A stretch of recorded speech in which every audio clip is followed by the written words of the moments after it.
Welcome to the Behind the Bits podcast. Your host, Scott Curtis, wants to learn everything he can about stand-up comedy and take you along for the ride. Scott and his guests talk serious about comedy in every episode. Behind the Bits will uncover knowledge from different perspectives on subjects such as writing and performing stand-up comedy, as well as booking shows and the comedy life. If you're thinking about becoming a stand-up comic, already in the comic game, or a comedy nerd, Behind the Bits is the show for you. Now, let's get Behind the Bits.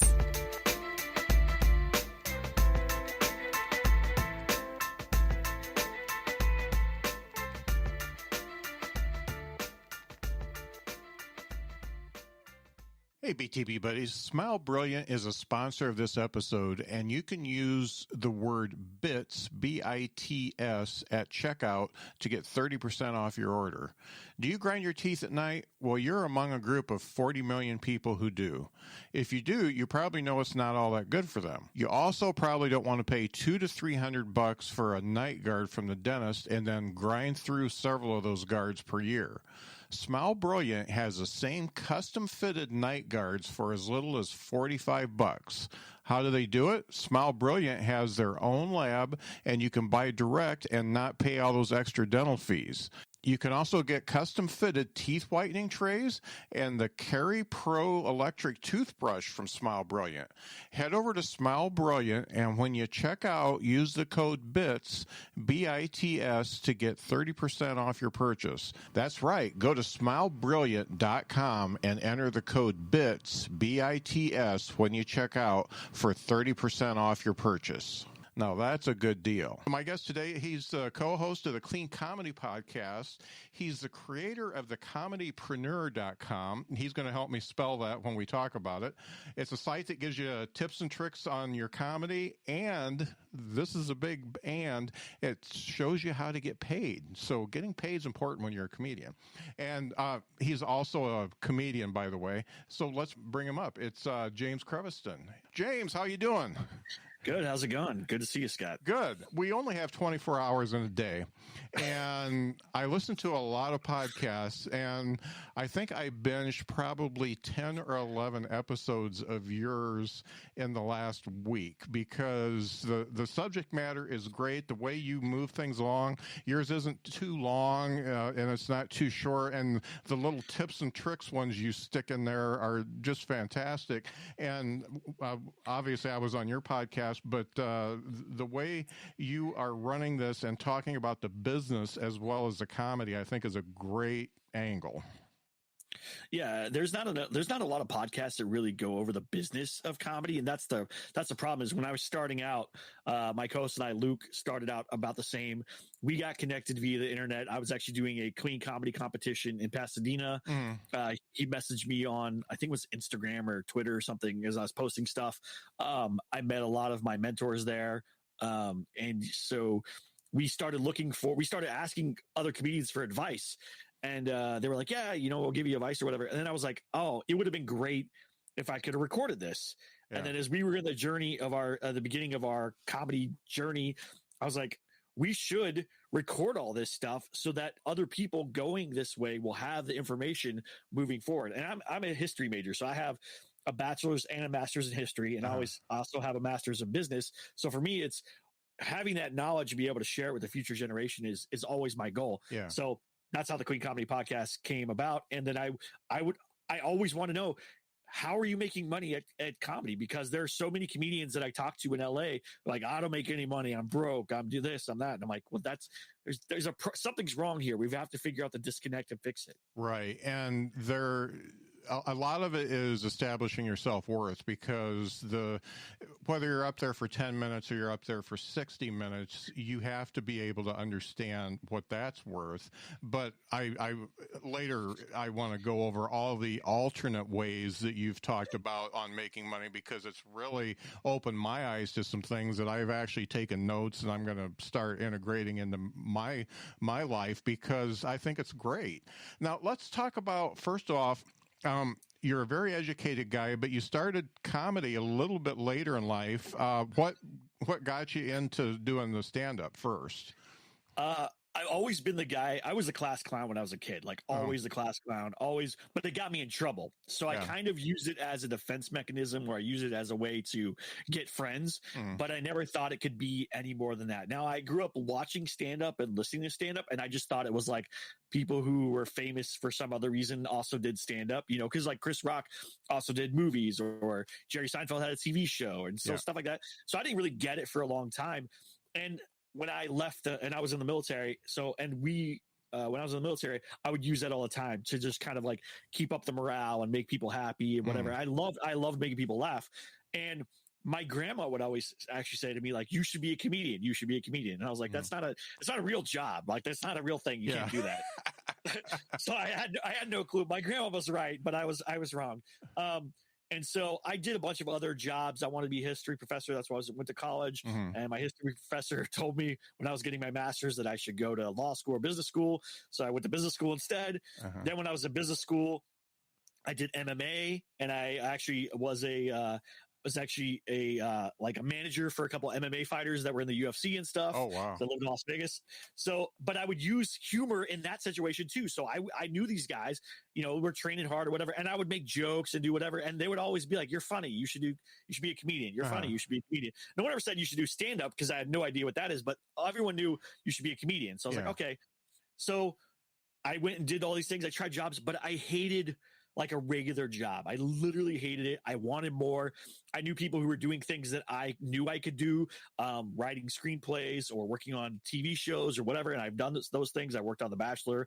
I worked on Leathal Weapon. I've worked on a bunch of commercials, so stuff like that.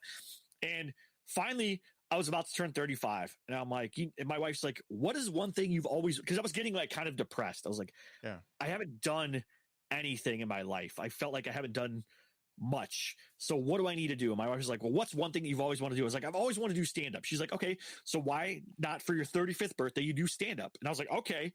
So 9 months before my 35th birthday, I started going out to clubs and doing open mics and writing jokes and stuff. So I'm learning all this stuff as I'm going.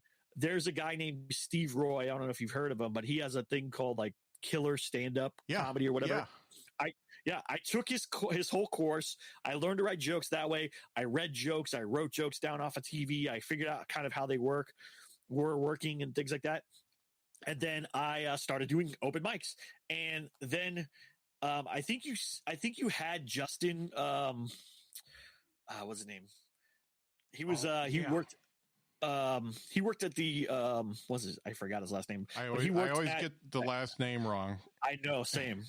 I know. I want to look it up too, because I'm like, but he worked at Flappers when I was there, and he was actually a bartender and stuff, and he worked at the club. Justin Foster. I was like, I know, we'll figure it out. So Justin Foster worked there, and he would give me tips when he would see me do the open mics at the bar and stuff there. And he's like, man, you're getting better every week. He's like, you seem like you really want to do it. I was like, yeah, my birthday's coming up and I'm going to do half an hour set for my birthday. And he's like, didn't you just start? And I was like, yeah, I did. He's like, that's insane. Like, you shouldn't do that. So me being naive and kind of stupid, I went and did it anyways. Preacher Lawson was on my show. He's a good friend of mine. So he was on the show. I had another comedian and myself. So there's 3 comedians.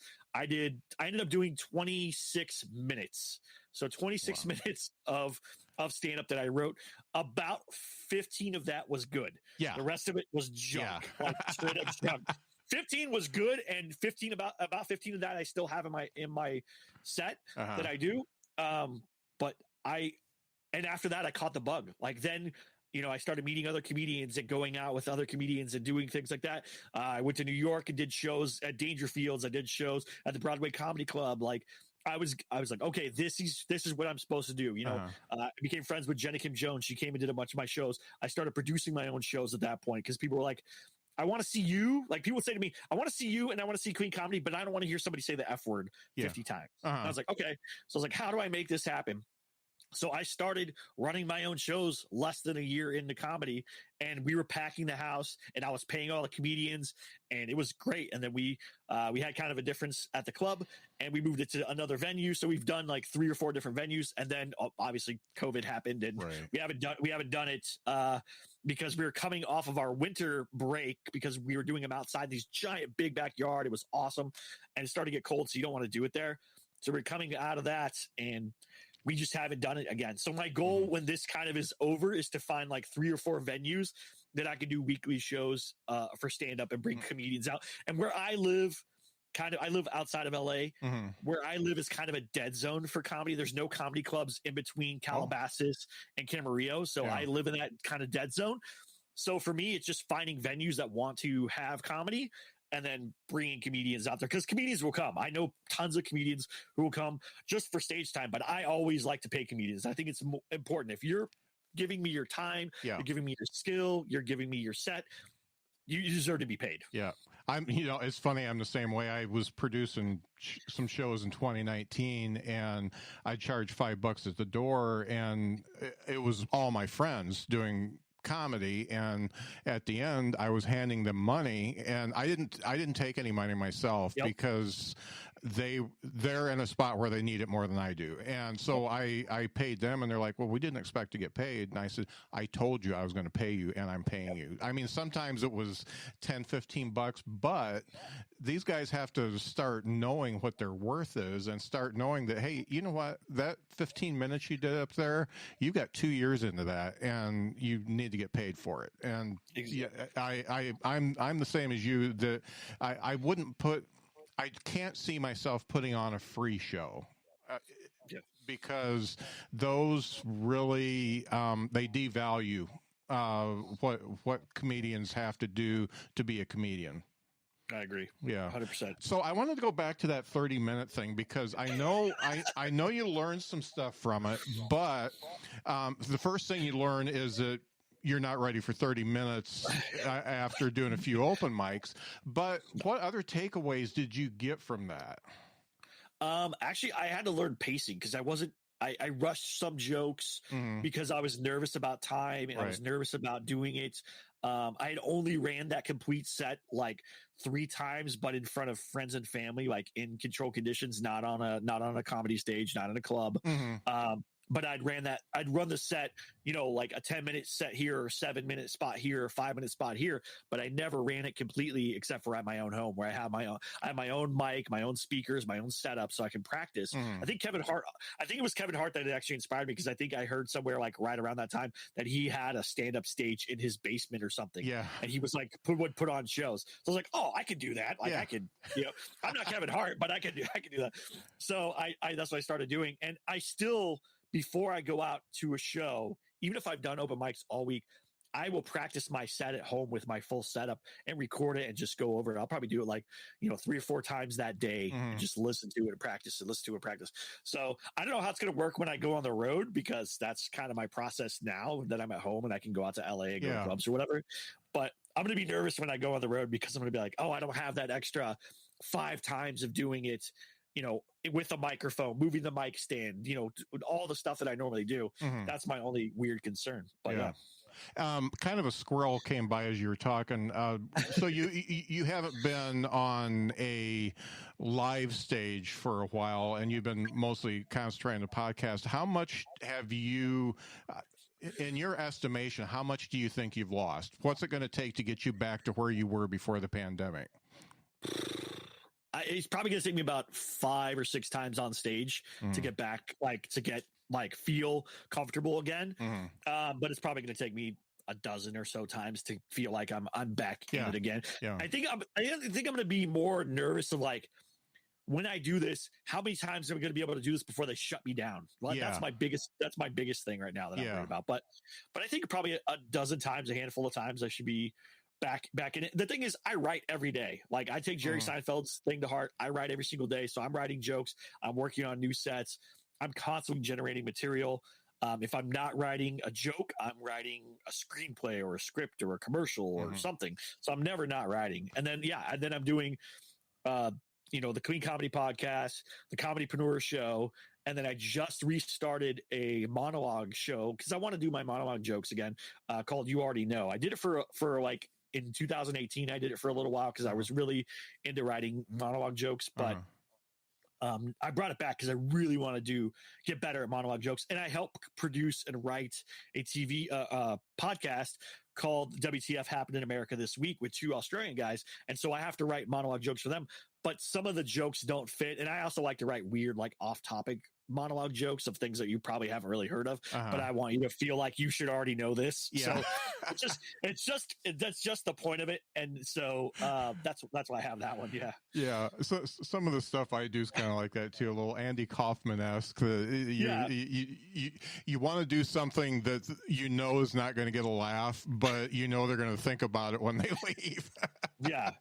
And I'll give you, whoever listens to that, I'll give you that those monologue jokes are not my best monologue jokes, but I feel like they're the best ones that I can deliver myself. Because if I write something that's Jimmy Fallon-esque or Seth Meyers-esque, I'm not those people. I can't deliver it in their way. So it's easier for me to write something to my style. Yeah. So all the history that you took, what was your favorite part of history? I'm not talking about comedy, but what part of history did you just really latch on to and think that this was maybe a turning point either for our country or the world? I'm a big American Revolutionary history person. Like I love the American Revolution. I've been to Boston when I was a kid. I've seen all those places. I did the fake tea party thing that you can do in Boston. Where you like throw tea into the. I've done all that. So for me, that's the greatest part because it was. I always think of it as the David and Goliath story. America's the David and Goliath story, right? We're the little guys. We shouldn't have won at all by all odds. If you were a gambling man, you would have bet against America all your money. Like, they're not going to do it. But we pulled it off, right? We went through some of the most terrible stuff possible, and we came out. And now America is the greatest country on the planet. We have people from all over the world coming here, making it a great place. That's what I love about America. Like my neighborhood is such a mixed bag. Like like 2 streets over, there's a Jewish synagogue right there, like with Orthodox Jews that I've had to go turn off the lights for them on the Sabbath because they can't do it, or turn on the lights or open their garage or whatever. And then there's a large Indian population that's moving in. So we have great Indian food and Indian cuisine around here. Like that's what I love about America is like we get everything. Yeah. And so on the coast and in the big metropolitan areas. In my area, not so much. No. but yeah, I just wondered about that because I find it fascinating that you're obviously an intellectual, and the studies that you've done have turned you to mostly writing humorous type of material and essays. And I one of the things I always say about comedians is that we are the smartest artists in the business because we have to be so aware of our surroundings. We have to understand what's going on around us. Otherwise, we don't get material. Otherwise, we don't perform correctly. And it's not a school taught thing. You can be very intellectual and be the worst comic in the world, but you can be very intellectual and understand the mechanics of comedy and be able to put that together and write about it. And I just think it's neat that you did that and that you're doing that instead of being an attorney or a history professor. Yeah. If it came up tomorrow and someone said they offered me a role to be a history professor, I'd probably still go do it because I love history. I'm like a big history nerd. I love that stuff. I did want to go to law school. Actually, funny story. I had a friend of mine who was applying to law school, and he had to take his LSAT, and he had been studying for a year. And he's like, "Hey, I got to take my LSAT next month. Will you come take it with me? Will you take it at the same time?" And I was like, "I haven't studied." And he's like, "Just take it with me." So he studied for a year. I kind of looked over the LSAT book that he gave me. I didn't really go through the question. I kind of scrolled through it. I was like, whatever. So we go take it. We get our scores back. He gets a 180 or a 150. I'm sorry, 150. And I get a 151. And I didn't study at all. He was so mad. He was so mad at me. He's like, "How'd you do that?" I was like, dude, it just seemed logical to me. Like, I don't know. And so he was not happy, but I didn't go to law school. Actually, what's crazy about that is he the law school I wanted to get into, there was too many people applying. So my score with my GPA wasn't high enough because I had like 1,000 people apply. When normally they have like 150 people apply. So I would have made it any other year. It was like 2008 when the recession happened and stuff. He had to go to like Michigan, I think, to go to law school, like some random small Michigan. I'm like, I'm not going there. So I went to, I applied for business school, got into business school. So I was like, all right, that's what I'll do then. That's great. One of the things I wanted to talk about, you obviously the name of your podcast is the Clean Comedy Podcast. You also have a popular YouTube channel that's dedicated to some of the content that you put out. And this morning I watched the one on, what is clean comedy, and you talk about the different things. I feel like, and I've gotten into a couple conversations about this. So from my own perspective, I don't call myself a clean comic. I call myself a comic, but if I were to do comedy just about anywhere, I think I'd be okay because I don't swear very often, actually mostly not at all, and my subject matter is pretty family friendly. But in real life, I cuss like a sailor, and I'm a lot different than I am on stage. But there's some debate around clean comedy right now, in that everybody's so concerned about the curse words and not concerned enough about how different marginalized groups are treated in the monologue. And I wanted to discuss that a little bit because it's the definition of clean comedy, and the reason why I don't like to call myself a clean comic is because I stay very much away from punching down to any marginalized group, anybody that I feel that is below me. But let's talk about your definition of clean comedy, the different definitions you have, and how you have incorporated that into your own act. Yeah, so I think there's multiple kinds of clean comedy, because there's like club clean, there is different. Let's see, so it's like club clean. Let me go look real quick.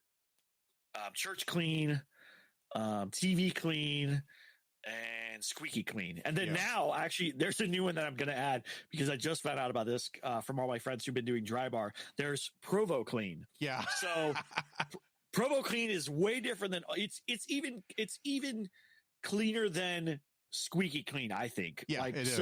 Yeah. So for me, it's like, wow, because I was going through my set based on talking to friends or whatever. And I was like, man, because I have a joke about like where I talk about, it's called FTB, where I talk about I don't want a DNR. I don't want if something happens to me. I don't want to be resuscitated. I want the doctor to come in and tell my wife, looks like your husband's not going to make it. Looks like he doesn't have a DNR, but I do see he has an FTB, a feed to bears. So we're going to wheel him up to Yosemite. We're going to cover him in honey, and we're going to let the bears do the rest. Right? But because that joke talks about death, right, and it talks about being eaten by a bear, it's not Provo clean. Right. Now it's clean everywhere else, right? Yeah. So that I've even had a child repeat that joke to me, come up and tell me my own joke, and they go, I love that joke. Yeah. And their parents are okay with it. Like, that doesn't bother anybody. But Provo clean is this whole new clean where you can't talk about death. You can't talk about, I wrote down a bunch of stuff that was passed on to me that I've been getting questions about because I am new to this whole Provo clean thing. And it's really interesting to me that there has to be even something further than squeaky clean, because I thought squeaky clean is like your kids could go tell those jokes in kindergarten and it'd be okay. But it's like, that's crazy. So like with Provo clean, it's you can't use the Lord's name in vain. No sexual innuendos or sexual subjects. So that means if you talk about anything like that, no dark topics, which includes death and mayhem and violence. And I have like 4 of my jokes are based on like the idiocy of violence. Like one of them talks about like how I learned about white culture, because I grew up in a predominantly African-American neighborhood, and I learned about white culture from watching horror movies. Yeah. And so I learned that all serial killers are white. And so that's like the big joke. So, but that, because I mentioned serial killers and I mentioned any of that stuff, that joke doesn't fly there either. Yeah. So it's that. And then the other thing they talk about is don't trash your spouse, and you can't do any like local Provo, Utah jokes, which is funny because I know a couple comedians who are also LDS, Latter-day Saints, who are also Mormon, and they would connect with that community. They didn't do those jokes in Utah because of that requirement. Yeah. Where those jokes would have probably killed, right? They were blown away the stage. But because that content goes out to the world, they don't want any of those local jokes. So it's really interesting. Hey, BTB buddies, I'm excited to have Bragg Apple Cider Vinegar as a sponsor of the show. They've been making ACV, that's what the cool kids call apple cider vinegar, since 1912. I actually have some in my fridge right now, and I make a great tahini dressing with it. You should try it sometime. Anyway, Bragg is jumping right into the 21st century with a bunch of new products. You see, ACV has some amazing health benefits when used regularly, like improved digestion, lowered blood pressure, and healthier skin, and that's just a few.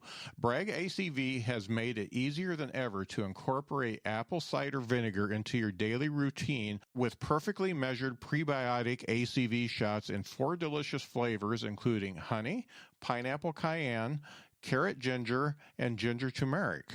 Bragg ACV also has prebiotic refreshers that consist of ACV and fruit juices, teas, and spices to make a ready-to-drink beverage with the time-tested benefits of ACV. Dig these flavors: apple cinnamon, Concord grape, hibiscus, ginger lemon honey, honey green tea, lime citrus, and pomegranate cherry. Those all sound great. Bragg didn't stop with the shots and refreshers, though. They also have enhanced ACV for cooking that has new flavors like orange tart cranberry, citrus ginger, cranberry apple, honey cayenne, and honey. I can't wait to try these new flavors in my tahini dressing. All of these Bragg products contain a perfectly measured 1 tablespoon of ACV 750 milligram acetic acid and are USA organic and non-GMO. Go to Bragg.com and use my code BITS15 for 15% off your first order. That's Bragg.com, BRAGG.com, and code BITS15, BITS 15 for 15% off your first order. That's a great deal. Yeah, I really I respect what they've done because everybody gets the same rules, and everybody I know that's done a dry bar special says that they treat you like a king or queen. I mean, they absolutely roll out the red carpet. You are taken care of.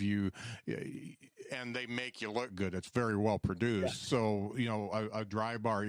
Bob Zaney's one of my idols and one of my first guests on the podcast, and he's not somebody I would pick for a dry bar special because I've seen him so many times, but he did really well, but he knew the rules and was able to work around that.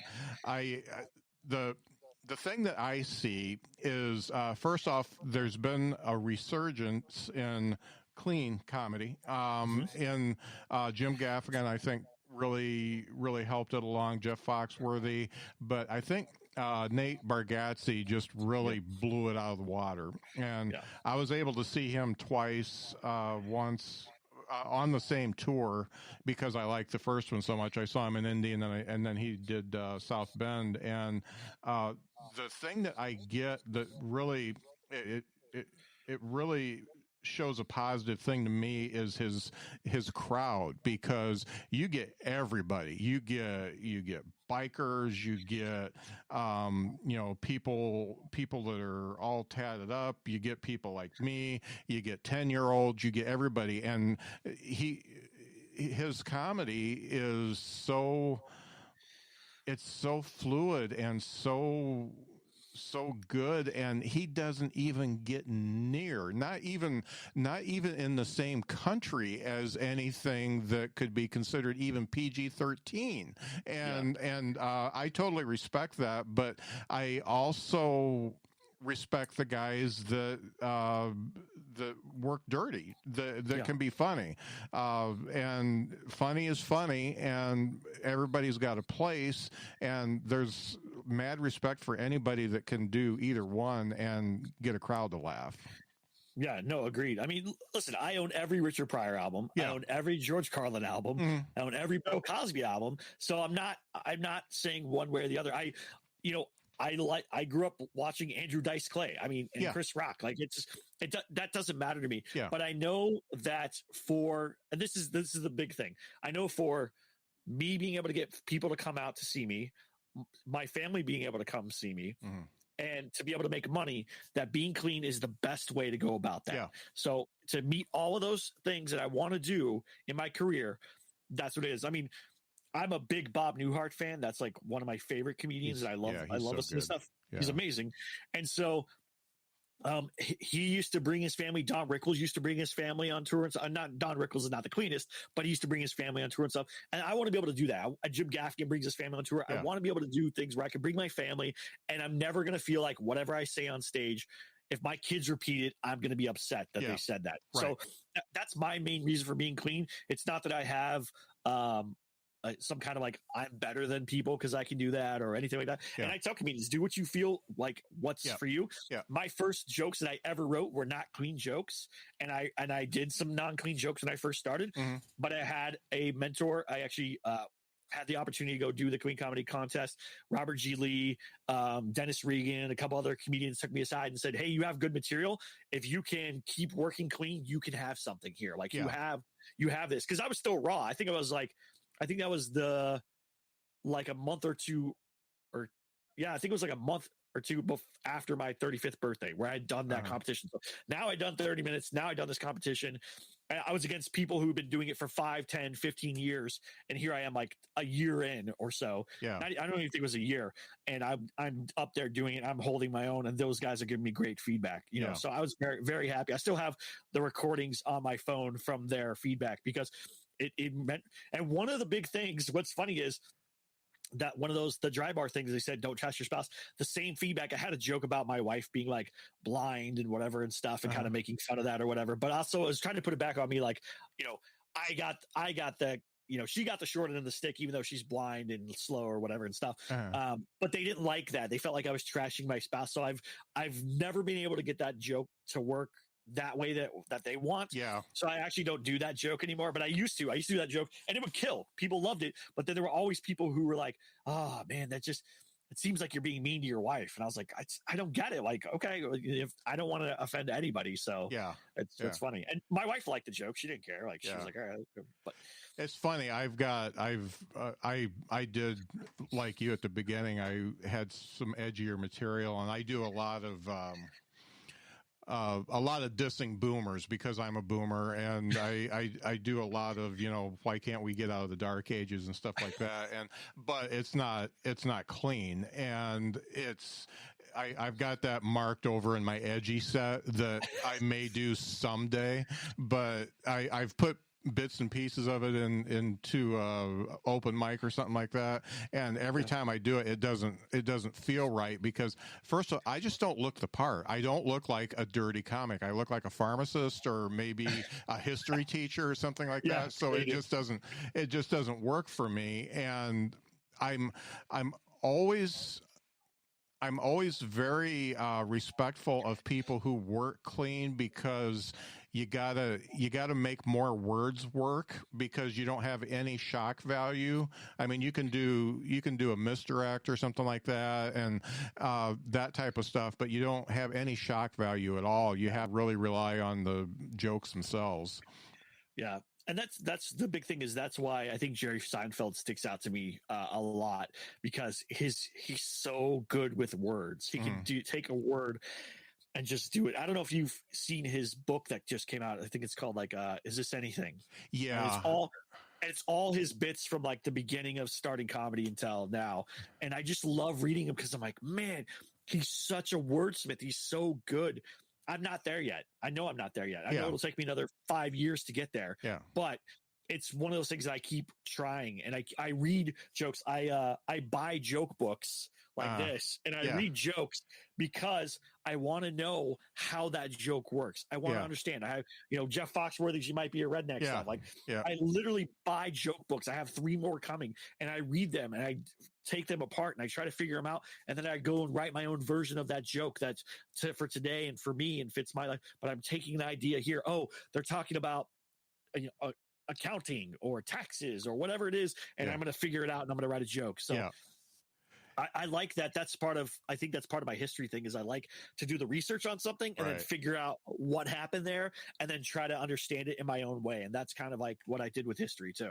Yeah, there's a musicality, there's a definite tempo to a really good comedian and those jokes. And I read a lot of books about comedy. I don't read the joke books so much, but I do watch a lot. And I found that I can't, like if a new Netflix special comes out, I can't really watch it and analyze it when I'm watching it with my wife. I have to just sit back and enjoy it. And then when she's gone, I watch it again and I'm like, okay, he stepped this way, he looked that way. He said this word like this, he used this word instead of this word. But do you put on the closed captioning?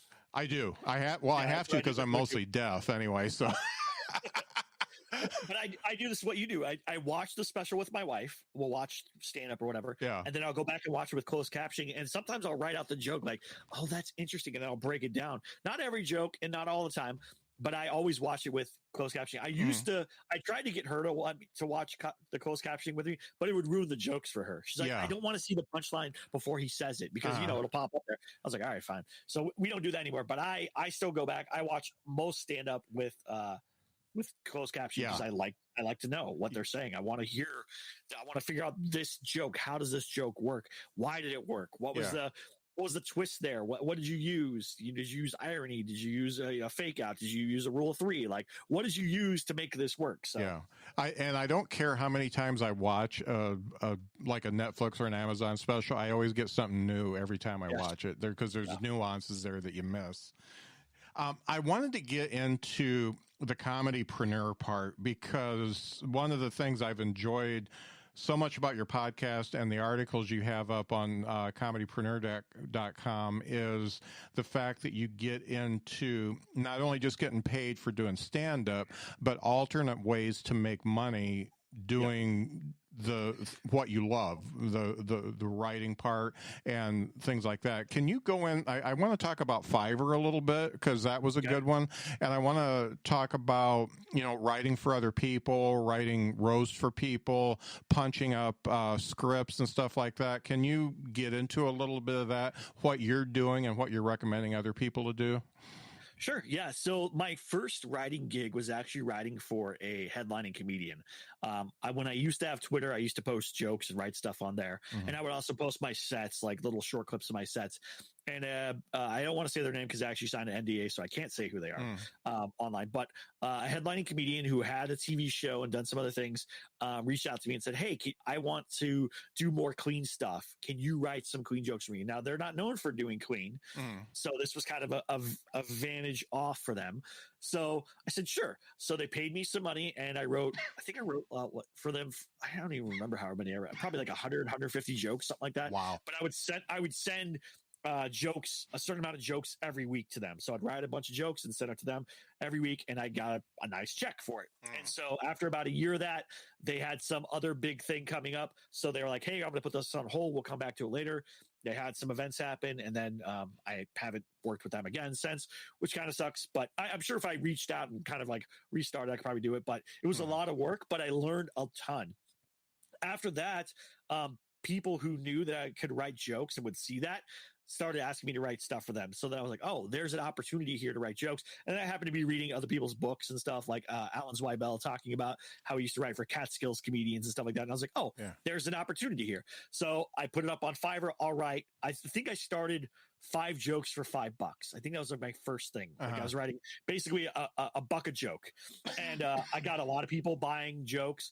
Some people wanted slogans for T-shirts, or they wanted me to put jokes inside their wedding toast or their speeches or whatever. So that's how I started that. And then it kind of grew from there. I had a friend of mine who actually recommended that I go to. He worked on commercials. He makes commercials and films, and so he's like, hey, you should learn to write a screenplay, because if you can learn to write a screenplay, you can add comedy in it, and then you can make money that way too. Right. So I said, okay. So I went to a small production course where I learned to do it. If you go on my YouTube, I have 3 of my student films that I wrote and directed and edited and put those together. 2 of them are PSAs. One's like a drunk driving PSA, or no, a text driving PSA. Yeah. One's a washing your hands PSA, like going to the bathroom, washing your hands. Because it's like my biggest pet peeve in the world is people not washing their hands in the bathroom. And then the other one is a silent film we had to make. And so that was what I did for that course. I wrote some stuff out of there. I had a friend who, like I said, did commercials. He let me write a couple things for him. I was a writer's assistant for a TV show that he had. And so he liked my stuff. He said, you need to keep doing this. So I started writing more. And then I was like, what's a good way to force myself to write, but also make money? Yeah. I know. Offer to write screenplays for other people. Yeah. And you would think that that's not a money-making enterprise. You would think that, like, no, people obviously write their own screenplays. Here's a little known secret. A lot of people don't write their own screenplays. Wow. There's more ghostwriters out there for books and screenplays than you can ever imagine. I get hit up all the time, like, can you write a book for me? I'm like, I have no interest in writing a book. Like, that's not who I am. But I can write a screenplay. I've written commercials. I've written a ton of commercials. I took the Harmon Brothers course so I could figure out how to write the commercials their way. It was like $250 or something to take the course. But it generated revenue of me doing that. So I learned to write all those things. If you learn to write things, like, I'm not a good roast joke writer. So if you're a great roast joke writer, there are people who want you to write roast jokes, and they will pay you good money. I've had people like, hey, on our stream, we're going to play a game against so-and-so. Can you write some roast jokes that I can say over the stream to them and stuff? Yeah. I don't do that stuff, so I have to find somebody else or pass it off or whatever and say, that's not what I do. But if that's what you're good at, great. If you're good at doing, especially if you're a female comedian, you can write from a female point of view, because I don't ever do that either. Somebody says, I'm a woman, I want some jokes. It's like, it's hard for me to do that because I don't know what you're going to consider. Maybe you'll consider it stereotypical, or maybe you'll consider it punching down or whatever. I don't want to do that. So I usually turn those away too. So if you have a niche that you can get to, that's the moneymaker. That is the thing that's going to make you money. If you are a specific type of comedian, or if you can write a specific type of comedy, if you write dry humor, satire, whatever, there are people out there willing to pay. And Fiverr, there are people looking for it every single day. You can totally make money. I recommend every comedian learn how to write a commercial script, learn how to write a joke, a basic setup punchline joke. Just know how to write a bunch of those and know how to write them fast. And then know how to write insert jokes into a speech. If you can do those 3 things, you can make a killing. Yeah. Yeah. And the inserting jokes into the speech, I think, is probably the thing that is most attractive to me. I'm like you. I probably couldn't do very good at a roast, because I've done a couple virtual roast shows and I stink. It just doesn't work for me. I'm like, well, you're a nice person. I don't want to say anything. And it's different between friends, right? Like, if you and your friends are hanging out and you're making fun of each other, that's a different thing than getting on stage and it feels like you're publicly embarrassing another person. And don't get me wrong, I love roast. Like, I still love the D. Martin roast and all that stuff. I love it. But I know that they're all friends and know each other. When you do a roast, usually right now, it's someone that you don't know, that you learn about, like, a week before, that you're going to do a roast battle against or what. I'm like, I don't know. I don't want to go off of what you look like or what, because those seem like lame. If it was me and my friends, we could totally roast each other for all kinds of stuff. Yeah. And it would be fun and funny because we're all in on the joke.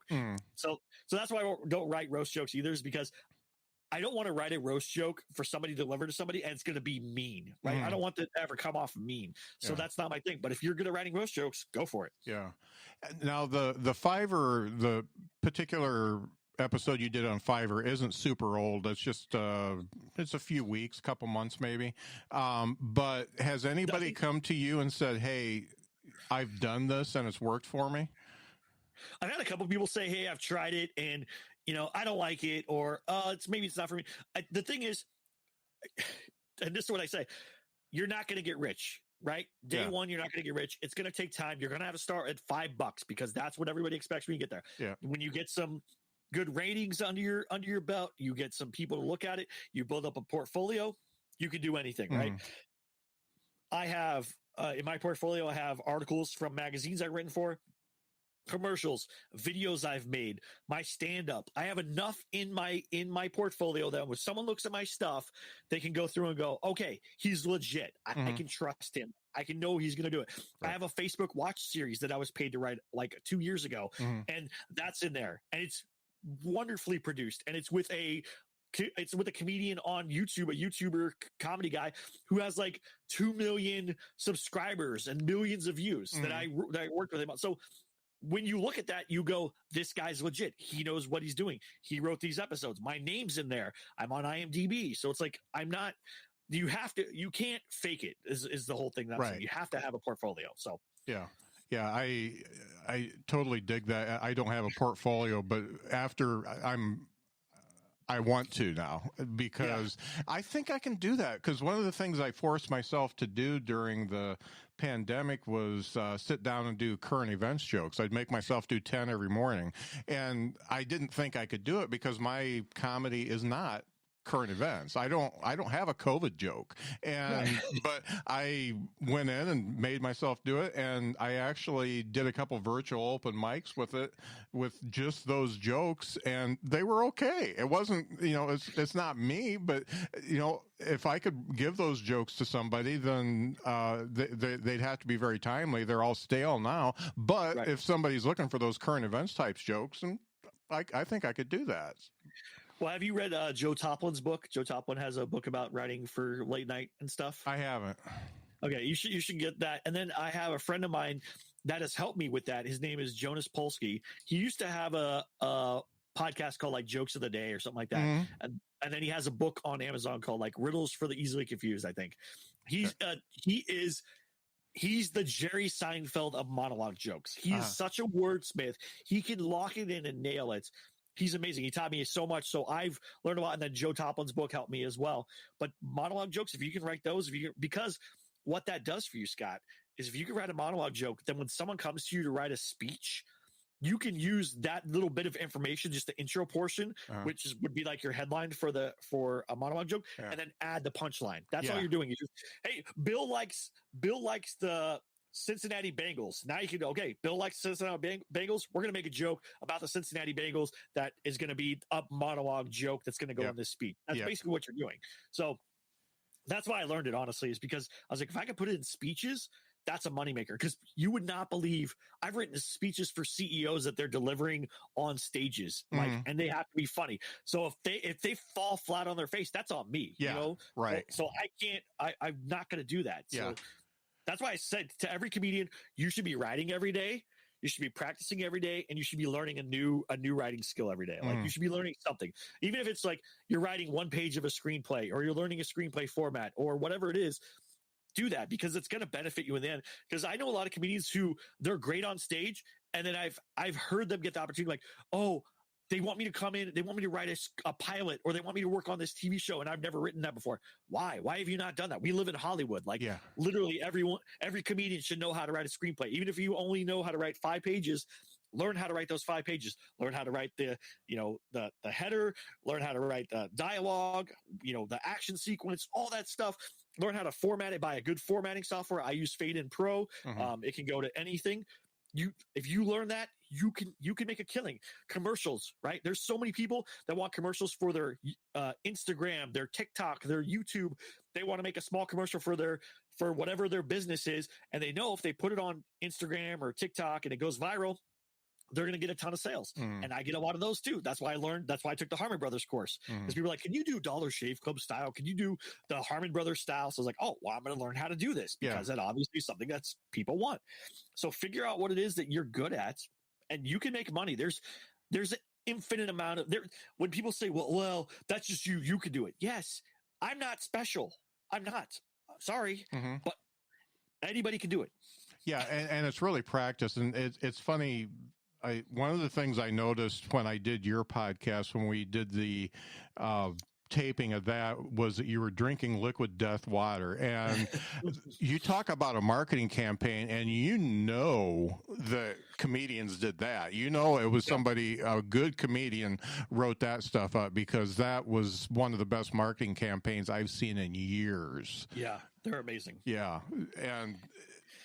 And okay, this is what comedians want to do. They want to make a living doing comedy. And the pay that you get for, say you're a feature and you do 5 shows a week, that pay is not enough. They just don't get paid as much. The headliner, maybe. The feature doesn't. But as a feature, you could do that. You could do the Fiverr thing on the side. You could be writing stuff for CEOs. You could be punching up scripts. You could be doing all that other stuff and have enough money that, okay, now I'm self-sufficient. I don't have to drive Uber. I don't have to, I don't have to do this job that's killing my soul, so that's what comics want to do. All comics want to make their money doing their craft, but sometimes your craft has to go down a few other avenues. And I really appreciate what you put into that, because I think that you do it in a way that most people can understand it. And also I think it makes it so it's not so hard, because it feels like taking some of these steps. It's just like doing that first comedy set. Taking that step is very difficult. Taking that step to ghostwriting a screenplay or a blog article for somebody is really difficult. But once you do it, you're like, why didn't I do this before? Well, that's how I got started. Is I actually had a job that I worked from home, but I worked weird hours. I worked like hours that were like, 1 o'clock in the morning. So like 7 o'clock in the morning. And then like, I'd have to get back up at like midnight or something, or maybe work sometimes during the day. And so during the day, my wife would be gone, my kids would be at school, but I wasn't really working because it wasn't, it was like, we worked with Europe and South Africa, whatever. And then we did have an office in Santa Monica or whatever, but it was odd hours. Yeah. So I was like, I need something to do. And I love movies. And it just kind of happened that I was like friends with a couple of writers who I had done stuff, read stuff or written stuff, and they kind of read it. And I was like, I'm just going to try this Fiverr thing. So I tried it and it started making money. And I was like, you know what? If something ever happens, now I know I have a backup plan. Yeah. Right? I have a backup plan. So, and what's funny is I was doing that for about 3 months, maybe 4 months. And then that job let me go. That job, like literally, like my boss called me one day and I was like, cause I just had increased sales and done a couple things and I was supposed to get a bonus. So I called my boss and said, hey, how do we figure this bonus thing out? What do I need to do? So he called me back and said, hey, just so you know, we're not gonna be able to do the bonus and we're gonna have to let you go. And this is April 1st. It was April 1st. And I go, oh, this is a joke, right? He's like, no, unfortunately, I'm sorry. It's not a joke. And I was like, oh, okay. So I remember chasing my wife down the stairs because she was going to go out, take my kids. They had like an early day or day off.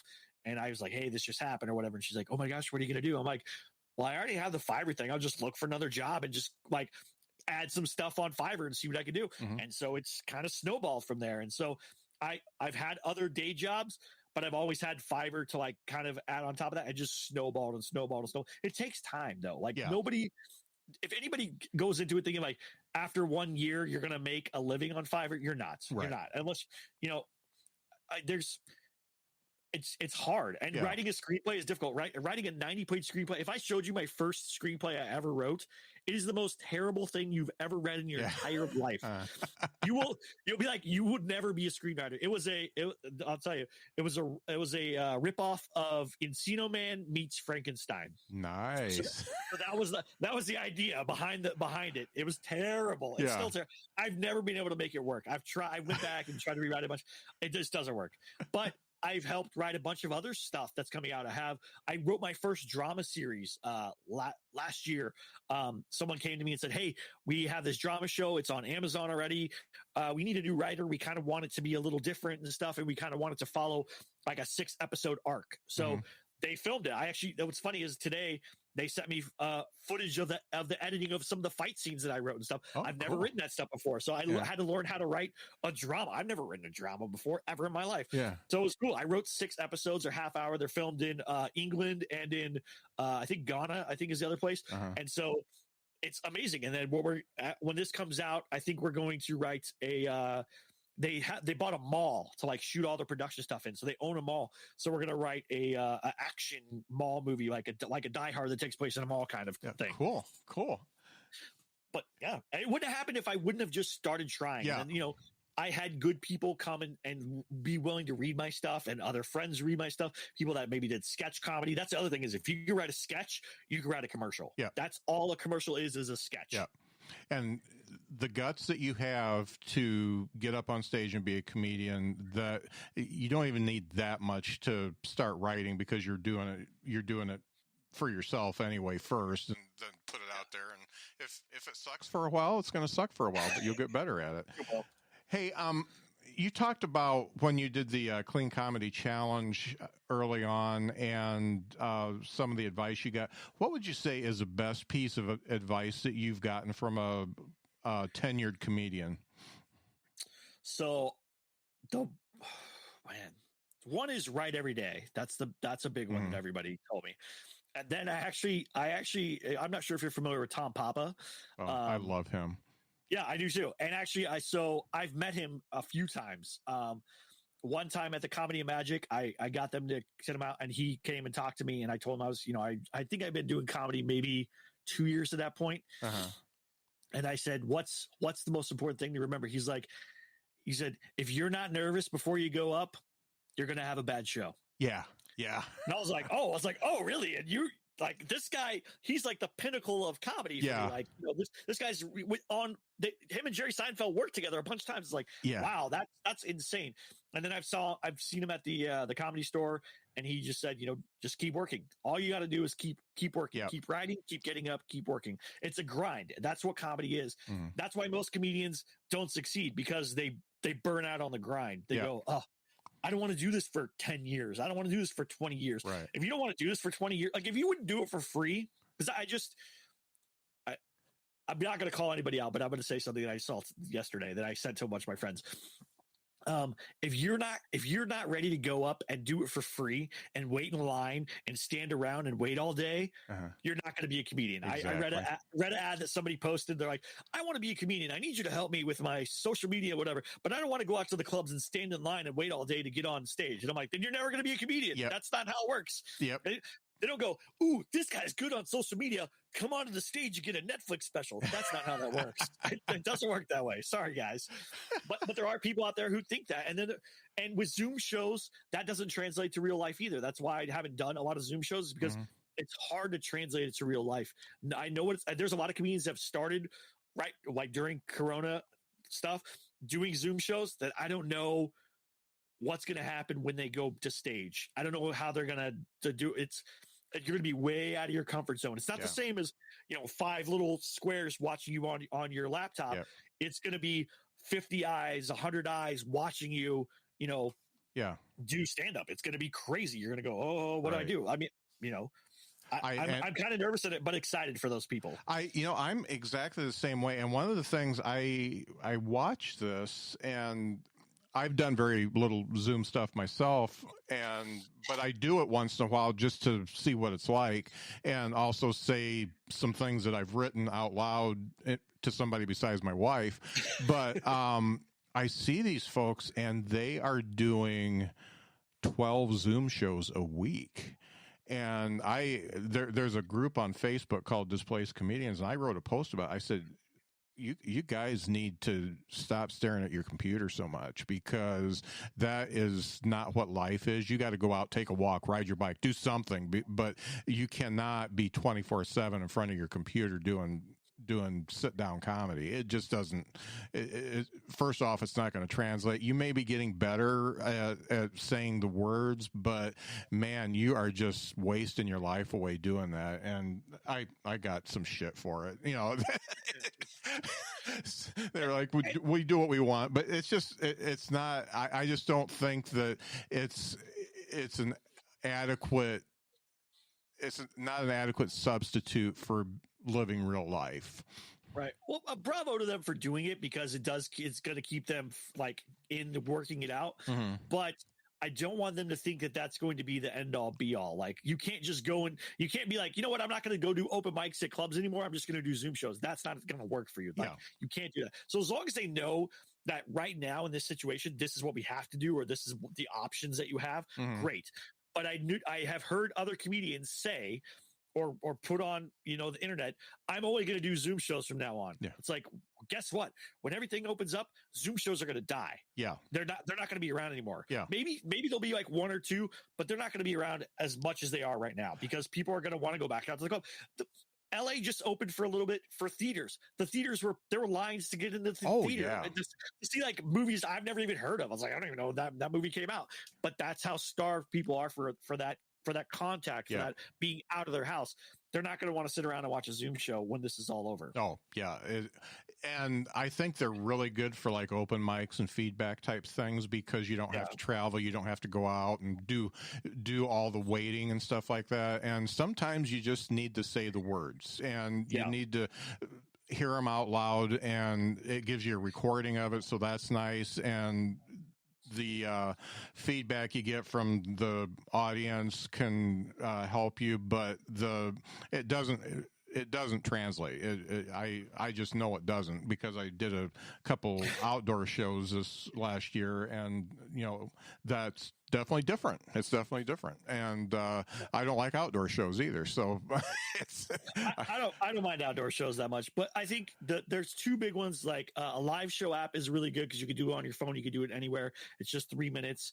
Marty Simpson has a feedback mic that he does every week. That one's good because he can give you notes on your stuff right there. Mm-hmm. But I think just doing a Zoom show just to do a Zoom show with a bunch of other people. And I get that everyone is tired of being alone. Everyone's tired of being stuck inside. They want to see other people. That part's cool.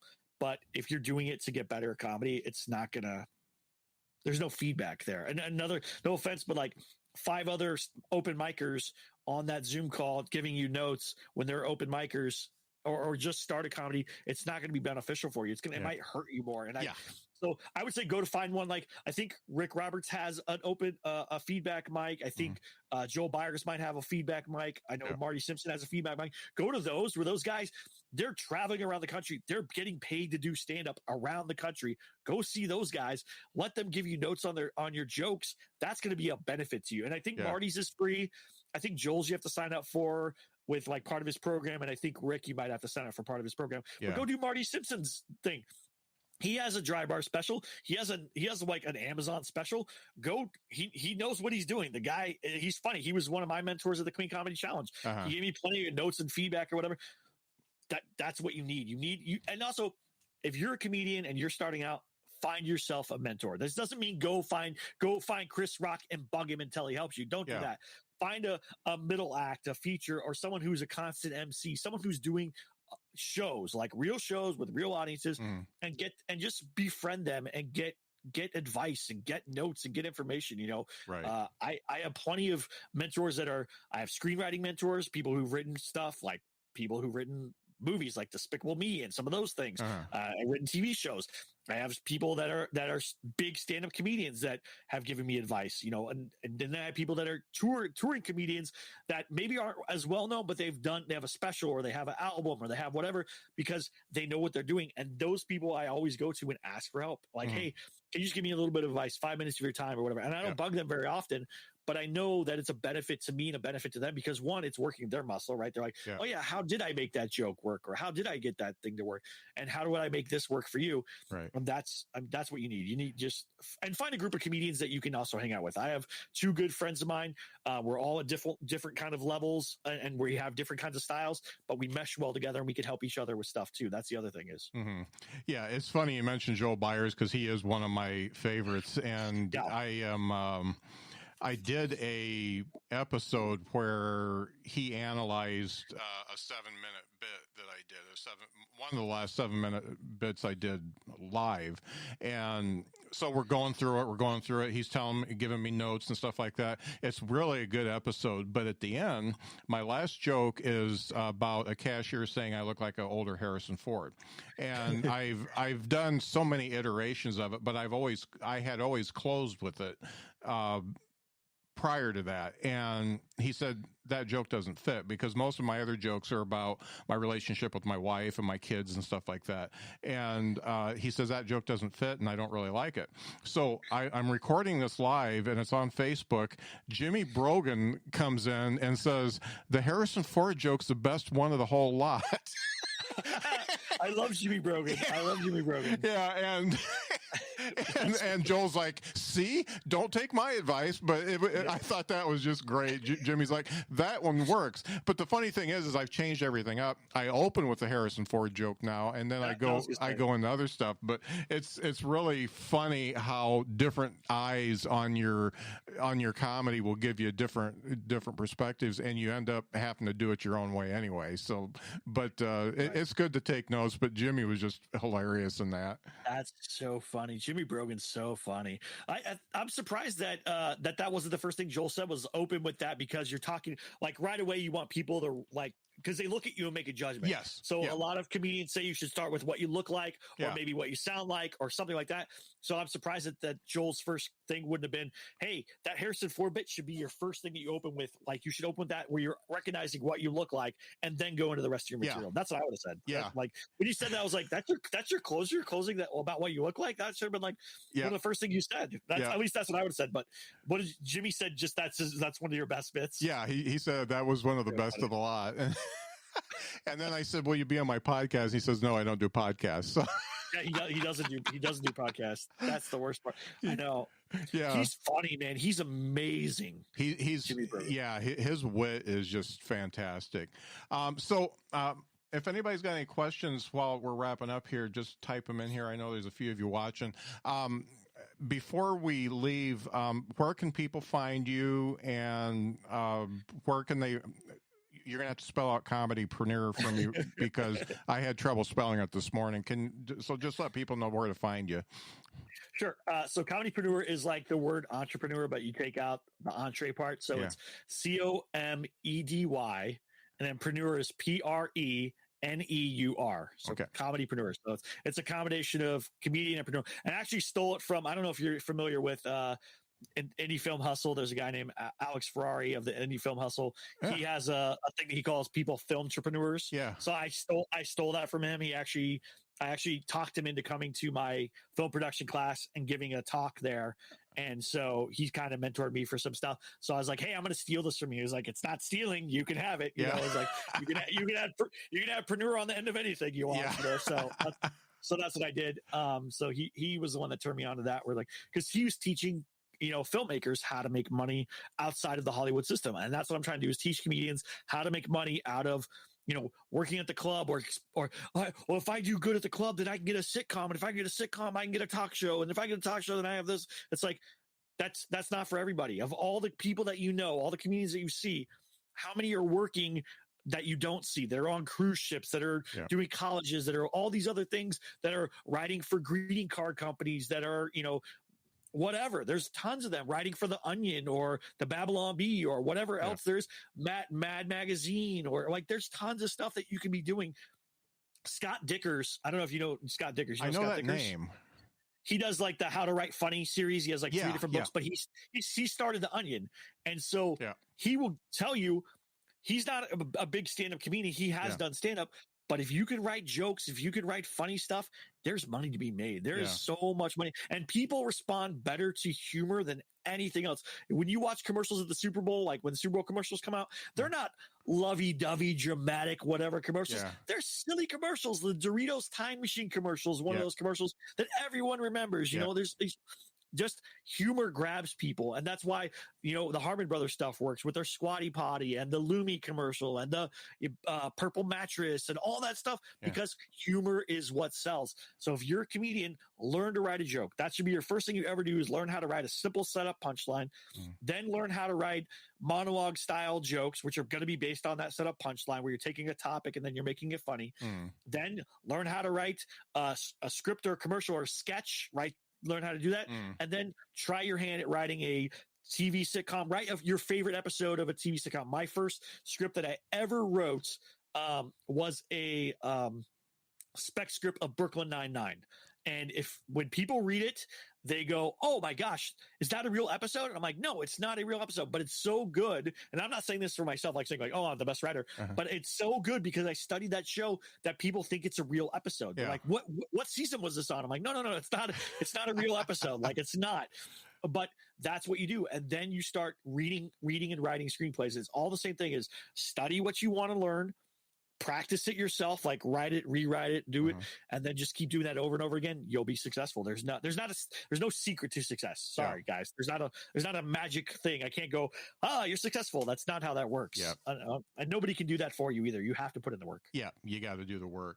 Well, I got to tell you, I really appreciate the Clean Comedy podcast and the Comedypreneur. I mean, there's so many articles on there, and everything, like I said, everything from, 11 things to make you funny to how to make money. And there's a lot of great articles on there. You're a great writer, and I appreciate it.